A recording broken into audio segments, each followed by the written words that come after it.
এই এখনো যারা বাহিরে ঘোরাঘুরি করতেছে তাকে মনের ভিতরে একটা দেখেন কথা খালি এখনই যাওয়ার দরকার নেই, এখনো বড় বড় হুজুর আসে না। আপনি কষ্ট করেন ভাই চলেন পেট্রোলে চলেন, দেখবেন তারা বলবো যে এখনো বড় হুজুর আসে না। বাড়িতে যারা আছে তারা মনে মনে চিন্তা করতেছে বড় হুজুরা যখন আলোচনা শুরু করবো তখন যাবো না।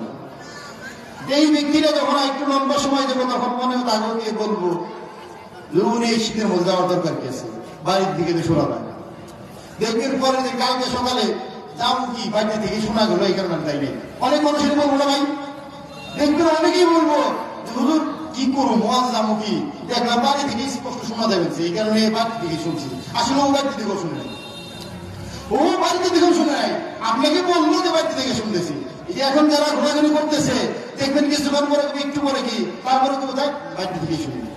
এটাকে আপনার নেক্সট স্রোতে ধোকা দেওয়া, নেক্সট স্রোতে আপনাকে শয়তান ধোকা দিতেছি ভাই, যে এখন যাইতে হবে না একটু পরে গেলে হবে। এই যে মানুষ যারা নামাজ ধরতেছে না, যে এখন নামাজ ধরতে হবে না আর একটু বয়স হোক তারপরে ধরবে। আবার যখন মনে করে যে যারা বিয়ে শাদী হুজুরে আমি বিয়ে শাদী করি না, এত আগে দাড়ি রাখুন কেমনে, দাড়ি নেই রাখুন, যখন বাচ্চা কাচ্চা হয়ে যাবো বা বিয়ে শাদী করুন তখন রাখুন। দিন মরার আগের দিন অন্য একটা দোকান দিতে, ওই সময় কি অন্য কোনো দোকানে যেতে এখনো সময় হয় নাই। কিন্তু ভাই কিছুক্ষণ আগেই বলছি জানাজার নামাজে আজান এবং একামত নাই। এই যে মানুষ জন্মের পরে ডান কানে আজান আর বাম কানে একামত দিয়ে রাখছি, এই যে জানাজার নামাজে আজান এবং একামত, তার মানে আপনি যেখানে আছেন সেখানে মারা গেলে ওখানে জানাজা হয়ে যাবে। আপনার আজান একামত হয়ে রয়েছে, মসজিদে আজান একামত হয়ে গেলে নামাজ বসে থাকে নাকি আল্লাহু আকবার বা ইমাম সাহেব দাঁড়িয়ে দেয় না। কিন্তু আমরা ওই জন্মের পরে যে আজানটা এটা আবার ভাগ করে ফেলাইছি, ছেলে হলে দেই মেয়ে হলে দেই নেই। ইসলামের বিধান তো মনে করি টুকরা টুকরে করে ফেলাইছি আমরা। এবার আছে না ছেলে হলে আজান দেয় মেয়ে হলে দেয় না, আসলে ছেলে হলে ছেলের মেয়ে না, বাচ্চা জন্মের পরেই ডান কানে আজান দিতে হবে বাম কানে একামত দিতে হবে।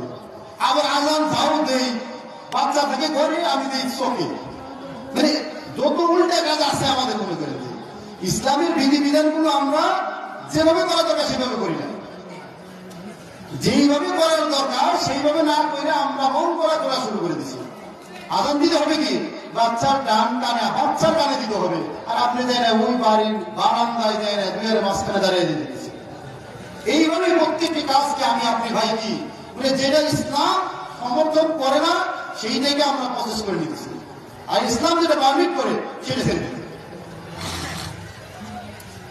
আপনি দেখেন যে আপনার দাড়ি যেটা আছে, আপনার দাড়ি আর চুল কি একসাথে বড় হয়? হ্যাঁ, আপনার চুল বড় করতে সময় লাগে না। আমরা তো দাড়ির মধ্যে হাত টেনে দাড়ি কি ভাই নিচে এসে পড়ছে, আল্লাহ প্রত্যেকটা সীমা রেখা দিয়ে দিচ্ছে। দাড়ির আদেশ এটা এত বড় হবে না, এক সীমার ভিতরে যে পর্যন্ত দাড়ি কাটতেছে ওই পর্যন্ত চুল রাখলে কোথায় যাবে, পায়ে চলে যাবে না? পায়ে চলে যাবে নাকি ভাই? এটা তো আল্লাহ রাব্বুল আলামিন প্রত্যেকটা হুকুম বলতেছে, গ্রহ নক্ষত্র সবকিছু আল্লাহর হুকুমে চলে, সবকিছু আল্লাহর হুকুমে চলে। আল্লাহ জঙ্গলে দিয়েছে বাঘকে বসবাস করার জন্য, জঙ্গল থেকে বাঘ আসতেছে না, কিন্তু আমরা মানুষ চিন্তা ভাবনা করতেছি এই দেশে জায়গা হবো না, জঙ্গল টঙ্গল কিছু কাইটে নেই। মানুষের চিন্তা ভাবনা এটা না ভাই, এবং মানুষ চিন্তা ভাবনা করতেছে যে আমাদের এই যে পৃথিবী আছে এই পৃথিবীতে তো জায়গা হবে না, চাঁদের দেশে কিছু কিছু পলট করা যায় কিনা। আমাদের মানুষ বিজ্ঞান চিন্তা ভাবনা করে দেখতেছে যে এত মানুষ যে হচ্ছে এই এক সময় তো জায়গা হবে না। আল্লাহ রাব্বুল আলামিন এই পৃথিবীতে জায়গা কম রাখে না। পৃথিবীর সমতল ভাগ কতটুকু ভাই? 3 ভাগের 1 ভাগ সমতল ভাগ না, আর বাদ বাকি পানি আছে না। এই যে পানি রাখছে আল্লাহ কি পানিকে সাগরে গিয়ে সাগরকে বালিতে রূপান্তর করে দিতে পারে না? হ্যাঁ, পৃথিবী সবকিছু আল্লাহর হুকুমে চলে, কিন্তু আমি আপনি যে মানুষ যেটা আছে এই মানুষগুলো আমি আল্লাহর হুকুম মতো চলি না ভাই।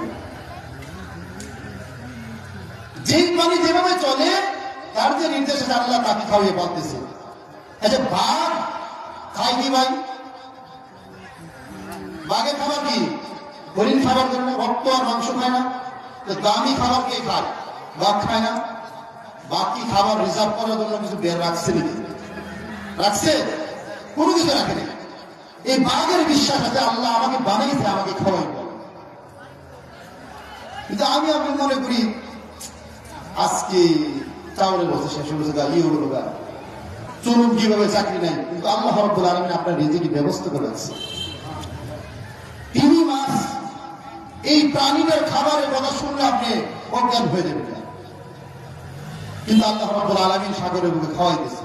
3 মাসের ভরসা আছে যে আল্লাহ রাব্বুল আলামিন আমাকে খাওয়াইবে। একটা কাফেলা একটা বনের ভিতর যে অতিক্রম করতেছিল, তো কাফেলার যারা এই নাবিক ছিল, সর্দার ছিল, আগের যুগে যারা কাফেলা পরিচালনা করতো, সফরে অর্থাৎ নিয়ে যাইত, তাদের খুব তীক্ষ্ণ মেধা ছিল। যেখানে পাখি দেখতো তারা মনে করতো এখানে মিষ্টি পানি আছে, কারণ যেখানে মিষ্টি পানি নাই সেখানে পাখি থাকতে পারবে না। নোনা পানি বলে খাবে না পাখিদের, মিষ্টি পানি সেখানে আছে। দেখতেছে হরিণ এখানে আছে, তখন এই কাফেলার যে সর্দার আছে সে মনে করলো যে হরিণ যেহেতু আছে তাহলে অবশ্যই কোনো না কোনো গুহার ভিতরে পানি আছে, কোনো কূপের ভিতরে পানি আছে, কারণ মিষ্টি পানি ছাড়া হরিণ এখানে বসবাস করতে পারবে না। তো দেখতে যে হরিণ ওই কূপ থেকে পানি পান করে আসলো। কাফেলার সর্দার তার যে শ্রমিক শ্রোতা পাঠিয়েছে পানি নিয়ে আসো, সে যাওয়ার পরে মানে খুঁজতেছে ওই কূপের দিকে না তাকিয়ে আগে এদিক সেদিক খুঁজতেছে যে পানি যে উঠানো, রশি কই, বালতি কই। তখন কিছুক্ষণ পরে মনে আসলো যে হরিণ তো এখান থেকে পানি পান করছে, হরিণ পানি পান করছে। এখন যা দেখে যে পানি নিচে চলে গেছে, গায়ের থেকে আওয়াজ আসছে যে বান্দা তোমার বিশ্বাস তুমি রশি এবং বালতি দ্বারা উঠাইবে, আমার বিশ্বাস কি রশি এবং বালতি দ্বারা পানি উঠাইবে, আর হরিণের বিশ্বাস আমার আল্লাহ আমাকে খাওয়াইবে। হরিণ যখন পানি পান করতে আসছে আল্লাহ পানির নিচের পানিকে উপরে উঠিয়ে দিতে পারেন, সুবহানাল্লাহ। আর মানব যখন গেছে আল্লাহ ওই উপরের পানির নিচে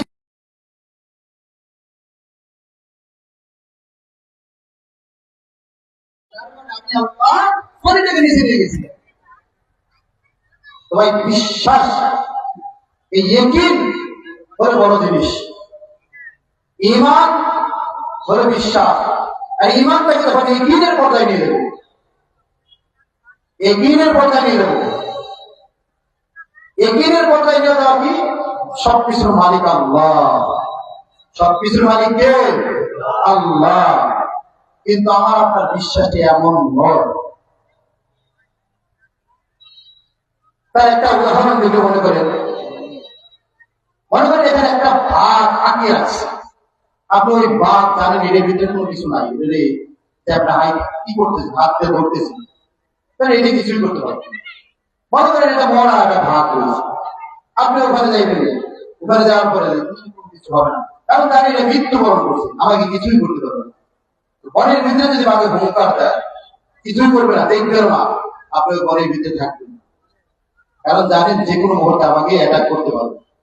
মৃত্যুটা যে আমার আপনার বরণ করতে হবে, আমি মানি মৃত্যুবরণ করব, কিন্তু এই যে বিশ্বাস আছে এখনই বলুন,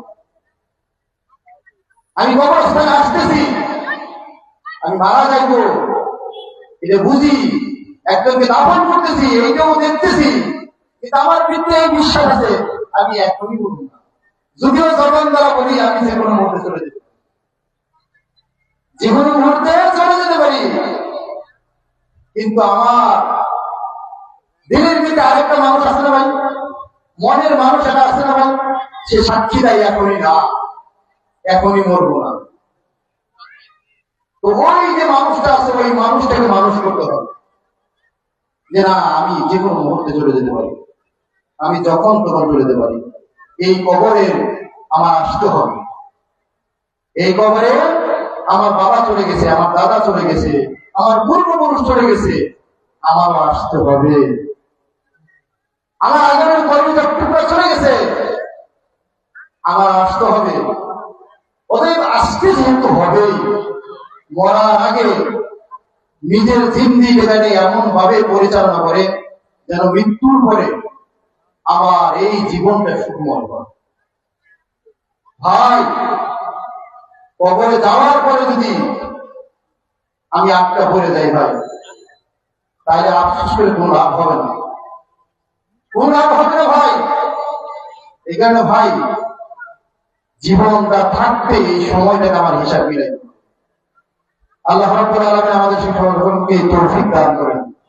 এখন যারা ভাই বাহিরে আছেন আপনারা প্যান্ডেলে চলে আসেন, আমাদের আলোচক বৃন্দ তারা প্রত্যেকে চলে আসছে, আমরা তাদের মুখ থেকে জবান থেকে সুন্দর সুন্দর আলোচনা শুনবো।